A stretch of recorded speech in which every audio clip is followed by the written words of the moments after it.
नामकरण या नॉमेनक्लेचर, ये क्या होता है?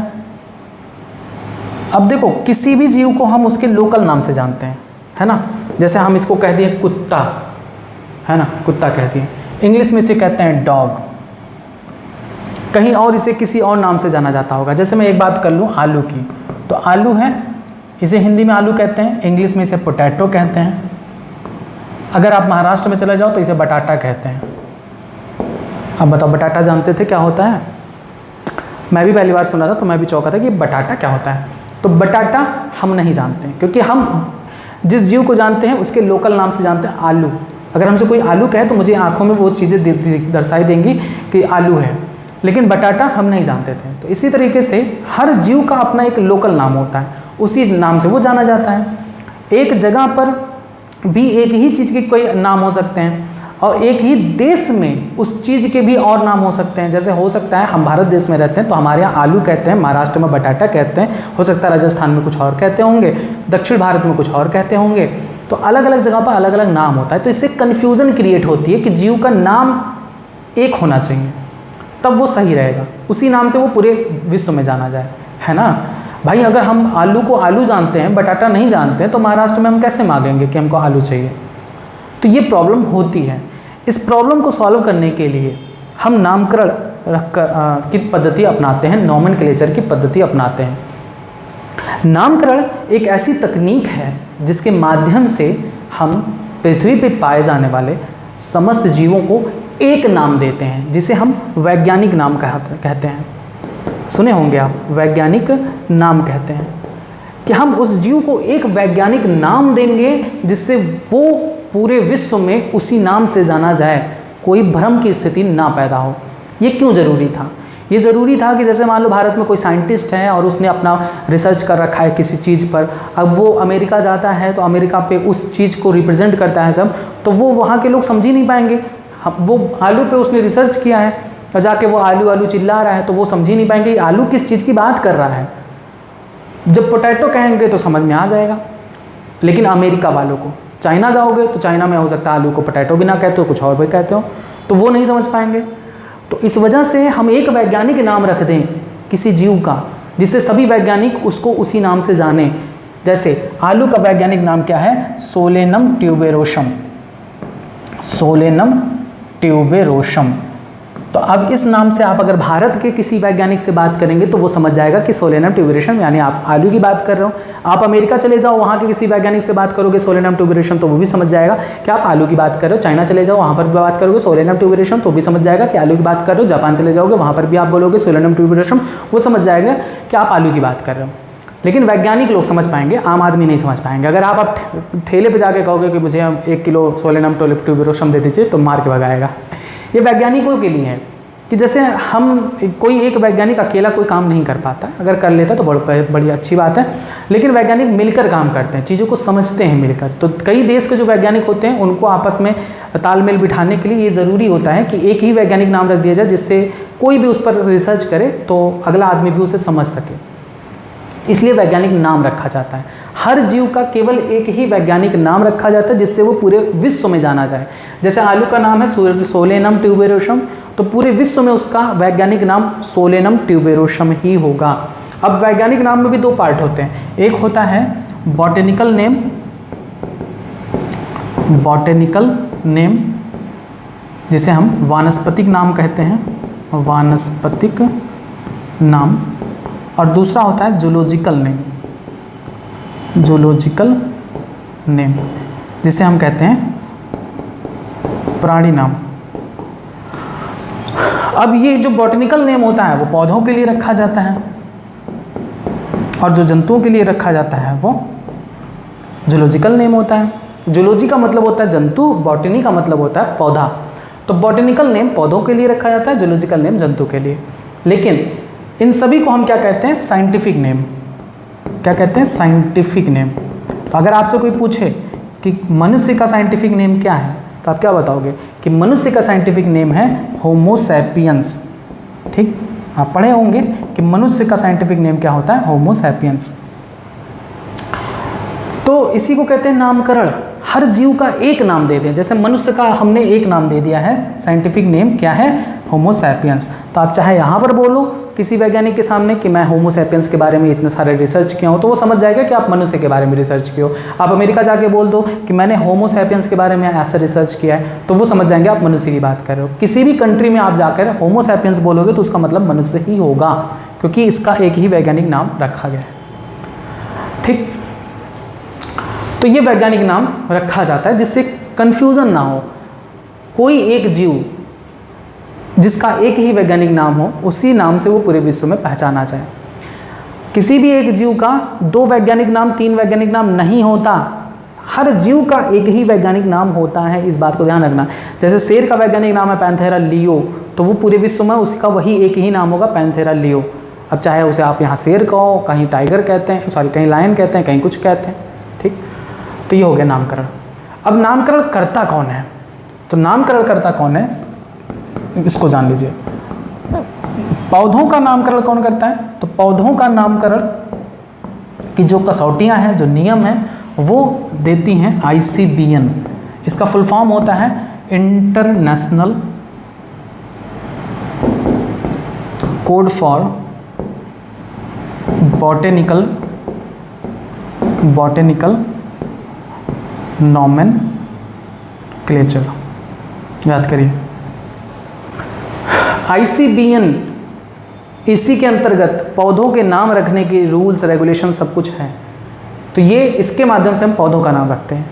ICBN का फुल फॉर्म क्या है, international code for botanical nomenclature. देखिए बॉटनी आ रहा है ना, तो बॉटनी से रिलेट कर लीजिएगा पौधा। अच्छा, जंतुओं का नामकरण किसके अकॉर्डिंग रखते हैं, तो जंतुओं का नामकरण रखा जाता है ICZN के अकॉर्डिंग, ICZN के अकॉर्डिंग। इसका भी फुल फॉर्म वैसे ही लगभग है, इंटरनेशनल कोड फॉर, अब देखो बॉटेनिकल है, यहाँ पर जेड है, तो जेड का मतलब जूलॉजिकल नॉमेनक्लेचर, जूलॉजिकल नॉमेनक्लेचर। ठीक है, तो जंतुओं का नाम रखते हैं ICZN, international code for zoological nomenclature. ICBN है international code for botanical nomenclature, जो पौधों का नाम रखते हैं। यहाँ पर कोई डाउट नहीं होना चाहिए। अब देखो एक चीज़ और है, किसी भी जीव का नामकरण के लिए क्या ज़रूरी है, नामकरण तभी संभव है जब हम किसी जीव का हम सही तरीके से पहचान कर सकें, जब हम किसी जीव का सही तरीके से वर्णन कर सकें। जैसे अगर आपको कोई जीव मिलता है जिसका अभी कभी वर्णन नहीं है पृथ्वी पर, कोई साइंटिस्ट उसे देखा नहीं है, तो आप उस जीव को जहाँ पर पाए हो उस जगह का आप स्थान का नाम लिखोगे, किस सूरत में आपने उसे पाया है, उस जब आपने उसे पाया है तो उसकी क्या हाइट थी, क्या वेट था, कितने पैर, कितने हाथ, सारी चीज़ों का वर्णन आप सही से करोगे तभी पहचान मिलेगा, और उसी के अकॉर्डिंग उसका नाम रखा जाता है। यानी नामकरण तभी संभव है जब उसका हम पहचान सही से कर सकें, यानी हम आइडेंटिफाई कर सकें, सही से आइडेंटिफाई कर सकें। तो identification is most important for nomenclature. किसी भी जीव का नाम रखने के लिए हम उसकी पहचान करना बहुत ज़रूरी होता है। Identification is most important for nomenclature. इतना इम्पॉर्टेंट बात हो गया। अब हम बात करते हैं कि नामकरण की पद्धति कौन सी अपनाई जाती है। तो नामकरण की जो पद्धति अपनाई जाती है वो है द्विनाम नामकरण पद्धति। यही पद्धति अपनाई जाती है जीवों का नाम रखने के लिए। इसे बोलते हैं binomial nomenclature system. Nomenclature system, binomial nomenclature system, द्विनाम नामकरण पद्धति। सबसे पहले ये जानते हैं, देखो ये नाम रखने की पद्धति है, इसी के अंतर्गत कुछ रूल्स हैं जिनको फॉलो करना होता है किसी भी जीव का नाम रखने के लिए। तो ये द्विनाम नामकरण पद्धति, सबसे पहले ये जानेंगे कि किसने दिया था। मोस्ट इंपॉर्टेंट पॉइंट जो 1000 बार पूछा गया नीट में आपके, किसने दिया था द्विनाम नामकरण पद्धति। तो ये दिया था कैरोलस लिनियस ने। कैरोलस लिनियस ने। कैरोलस लिनियस एक साइंटिस्ट थे जिन्होंने इसका नाम रखा था, सॉरी ये पद्धति दिया था, बाइनोमियल नॉमेनक्लेचर सिस्टम। तो आपसे क्वेश्चन पूछा जाता है कि द्विनाम नामकरण पद्धति किसने दिया था, तो आप क्या बताओगे, द्विनाम नामकरण पद्धति दिया था कैरोलस लिनियस ने। Binomial nomenclature system represented by Carolus Linnaeus. अब देखो इसके शब्द में कुछ है, द्विनाम। द्विनाम का मतलब क्या होता है कि किसी भी वैज्ञानिक नाम के दो भाग होते हैं, किसी भी। अब इसका मतलब है मत समझ लेना कि हर वैज्ञानिक नाम के दो नाम होते हैं, किसी भी जीव के दो नाम होते हैं, नहीं। यहाँ पर द्विनाम जो लिखा है इसका मतलब ये नहीं होता है कि किसी जीव का दो नाम होता है, ये गलत बात है। इसका मतलब होता है कि किसी जीव का जो वैज्ञानिक नाम होता है उसके दो भाग होते हैं। किसी जीव के वैज्ञानिक नाम के दो भाग होते हैं। अब वो दो भाग कौन कौन से होते हैं? जैसे फॉर एग्जांपल हम मानव की बात करें, मनुष्य का जो साइंटिफिक नेम है वो है होमो सैपियंस। तो देखो यहाँ पर दो पार्ट है, मानव का जो वैज्ञानिक नाम है उसके दो भाग हैं, एक देखो होमो है और दूसरा है सैपियंस। चलो एक और एग्जांपल ले लेते हैं आम का। आम का जो साइंटिफिक नेम होता है वो होता है मैंजीफेरा इंडिका। Mangifera indica. तो यहाँ पर भी देखिए दो पार्ट हैं, मैंजीफेरा और दूसरा पार्ट क्या है? इंडिका। तो ये कहलाता है द्विनाम नामकरण पद्धति। द्विनाम नामकरण पद्धति यानी कहता है, द्विनाम नामकरण पद्धति क्या कहता है कि किसी भी जीव के वैज्ञानिक नाम में दो भाग होता है। अब जो सबसे इंपॉर्टेंट पॉइंट है उसको समझना, इसमें भी पहला जो भाग होता है वो कहलाता है वंश नाम। वंश नाम जिसे इंग्लिश में कहते हैं जेनेरिक नेम। याद करिए तुरंत, किसी भी वैज्ञानिक नाम में जो पहला शब्द होता है वो क्या कहलाता है? वंश नाम कहलाता है या जेनेरिक नेम कहलाता है। और जो दूसरा भाग होता है किसी भी जीव के वैज्ञानिक नाम का जो दूसरा भाग होता है उसे कहते हैं जाति संकेत पद। जाति संकेत पद, या इसे इंग्लिश में कहा जाता है स्पेसिफिक एपिथेट। स्पेसिफिक एपिथेट याद करिए तुरंत।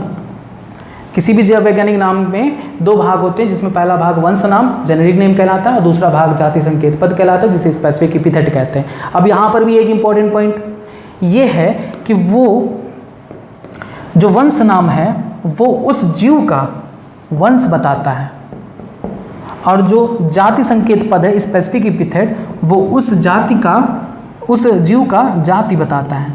जाति मतलब स्पीसीज बताता है, किस स्पीसीज की वो जाति है, वो जीव है। वंश मतलब जीनस। अब ये क्या होता है? वंश, जाति, अभी आप पढ़े ही नहीं हो तो आपको आगे बताया जाएगा। चलो थोड़ा बहुत मैं आपको बताऊंगा कि ये क्या होते हैं। देखो हम जैसे अगर आपके स्कूल में 100 लोग हैं, 100 बच्चे हैं, 100 बच्चों में से ऐसा तो नहीं कि 100 बच्चे मैथ के होंगे, नहीं ना। कुछ बच्चे बायो के होंगे, कुछ आर्ट के होंगे, कुछ कॉमर्स के होंगे। मान लो 100 बच्चों में से 30 बच्चे बायोलॉजी के हैं, 30 बच्चे मैथ के हैं, बाकी 20 आपके कॉमर्स और आर्ट के हैं। तो आप उनके लिए अलग अलग क्लास रखोगे ना। ऐसा तो नहीं कि 100 को एक ही क्लास में बिठा के पढ़ा दोगे, तो कन्फ्यूज़न हो जाएगी। भाई किसी को मैथ नहीं पढ़ना है तो ज़बरदस्ती पढ़ा दोगे, नहीं ना। तो उनके लिए अलग अलग क्लासेज होते हैं। 100 बच्चों में से 30 जो मैथ वाले हैं वो अपने मैथ क्लास में जाएंगे, जो बायो वाले हैं 30 बच्चे वो बायो वाले क्लास में जाएंगे, जो कॉमर्स वाले हैं 20 बच्चे वो कॉमर्स वाले क्लास में जाएंगे, जो आर्ट वाले 20 बच्चे वो अपने आर्ट वाले क्लास में जाएंगे। तो इस तरह से हम एक व्यवस्था बनाते हैं हर स्टूडेंट के लिए कि वो जिससे संबंधित है, जिस सब्जेक्ट से, वो अपने अपने क्लास में जाए। उसी तरीके से 1.7 to 1.8 मिलियन स्पीसीज हैं, तो इनको एक एक करके पढ़ा नहीं जा सकता। तो इनको हम एक ऐसा सिस्टम बनाते हैं कि इनमें क्या सिमिलैरिटी है, उस सिमिलैरिटी के अकॉर्डिंग इन्हें हम एक एक क्लास में रखते हैं, एक एक वर्ग में रखते हैं। जैसे हम पूरे पृथ्वी पर देखें तो पौधों का स्वरूप बिल्कुल अलग है और जंतु का स्वरूप बिल्कुल अलग है। पौधे अपना भोजन स्वयं बना सकते हैं, जंतु नहीं बना सकते। तो हम पौधों को एक अलग कैटेगरी में रख देंगे, जंतु को एक अलग कैटेगरी में रख देंगे। अब जंतु में भी देखेंगे कि जंतु में कुछ ऐसे जंतु हैं जो 4 पैरों पे चलते हैं, कुछ 2 पैरों पे चलते हैं, कुछ उड़ सकते हैं, कुछ नहीं उड़ सकते हैं, तो उनको अलग अलग कैटेगरी में रखते हैं। तो ऐसे कैटेगरी में रखा जाता है जीवों को। कुल 7 कैटेगरी में रखा जाता है। कौन कौन से? जगत, संघ, वर्ग, गण, कुल, वंश और जाति। कुल 7 वर्ग होते हैं। जीवों को 7 वर्गों में रखा जाता है।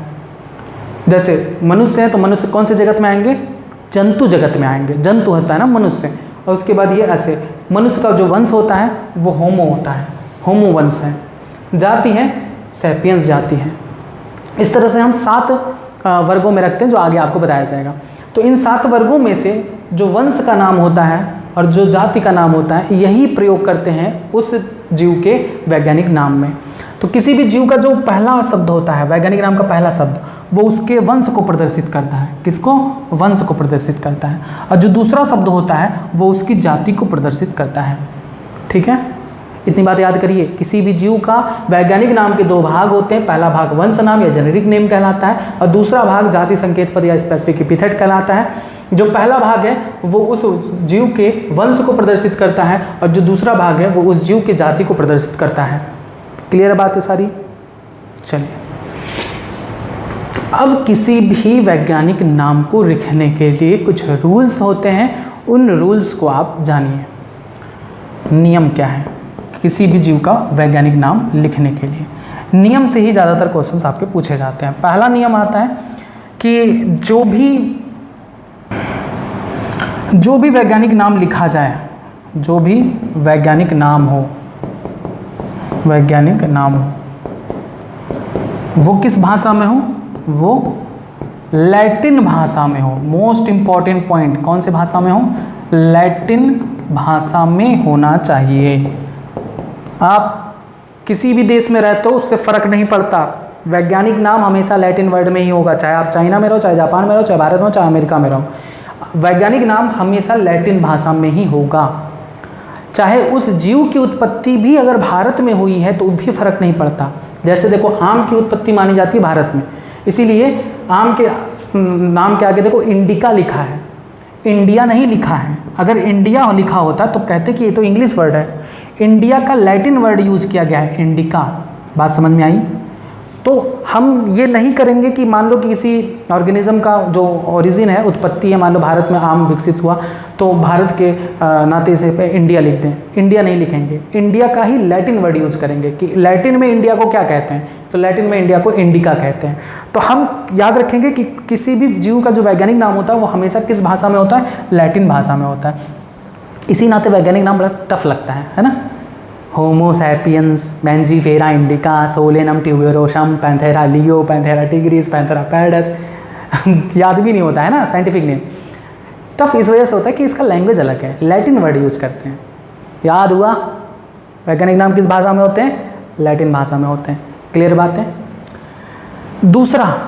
दूसरा ये कि जब भी लिखा जाता है तो इसे तिरछा लिखा जाता है। लिखने में भी हम तिरछा लिखते हैं, सीधा नहीं लिखते हैं। अगर हम इसे प्रिंट करते हैं या हम कहीं पर इसको टाइप करते हैं तो भी हम कैसे करते हैं? तिरछा में। इसे आप अपने बुक में भी देख सकते हो। बुक में भी आपके जो किसी भी जीव का वैज्ञानिक नाम होता है वो तिरछा लिखा होता है। तो प्रिंट भी हम करते हैं तिरछा।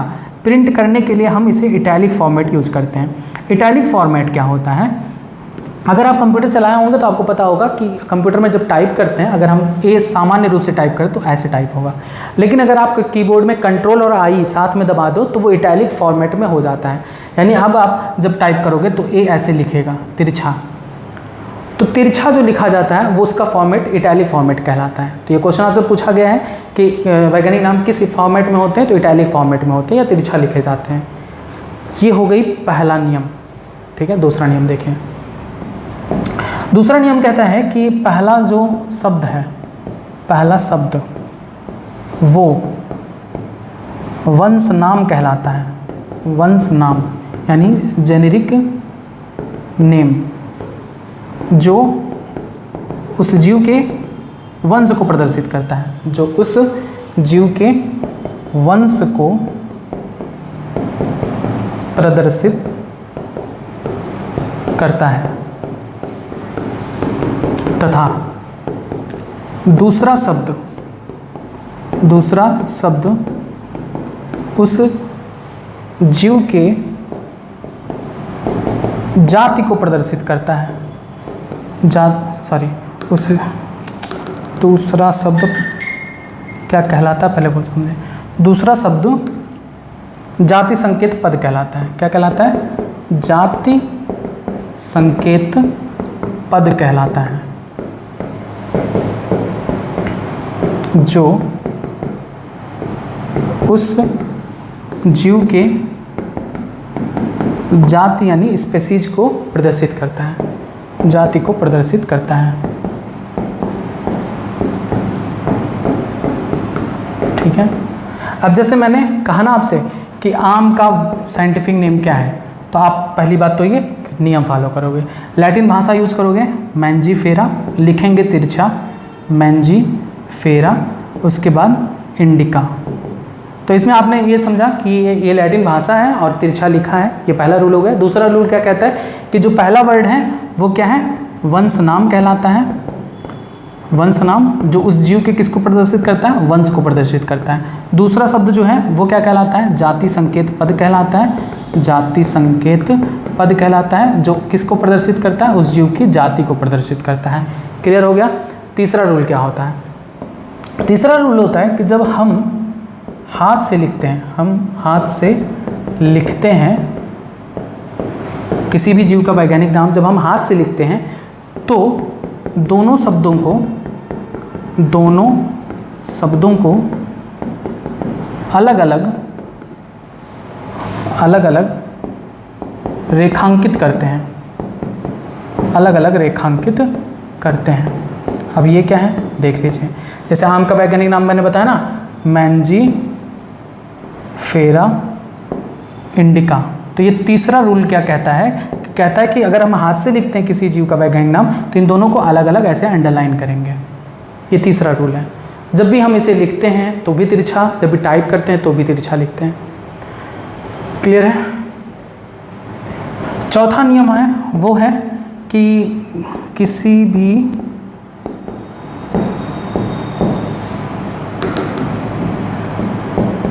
जीव के वैज्ञानिक नाम के पहले शब्द का पहला अक्षर बड़े में होना चाहिए, बड़े यानी कैपिटल लेटर में होना चाहिए, कैपिटल लेटर में, तथा दूसरे शब्द का पहला अक्षर छोटा यानी स्मॉल लेटर होना चाहिए। अब देखो चौथा रूल क्या कहता है। चौथा रूल कहता है कि जब से हम मैंजीफेरा इंडिका लिखे हैं, मैंजीफेरा इंडिका लिखे हैं, तो क्या ये सही है? नहीं सही है, क्योंकि चौथा रूल ये कहता है कि किसी भी वैज्ञानिक नाम का जो पहला शब्द है उसका पहला लेटर जो है, उसका जो पहला लेटर है वो कैपिटल में होना चाहिए। तो ये तो सही है, लेकिन यही रूल कहता है कि जो दूसरा शब्द है उसका जो पहला लेटर है वो कैपिटल नहीं होना चाहिए। क्या होना चाहिए? स्मॉल लेटर होना चाहिए। तो इसको हम सही करेंगे।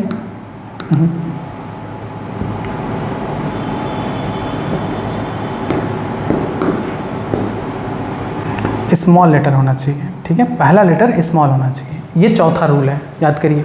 किसी भी वैज्ञानिक नाम में जो पहला शब्द है उसका पहला अक्षर कैपिटल में होना चाहिए, बड़े में, और दूसरे शब्द का पहला अक्षर स्मॉल यानी छोटा होना चाहिए। अब इसी में ही एक और रूल है कि अगर किसी भी जीव के वैज्ञानिक नाम के आगे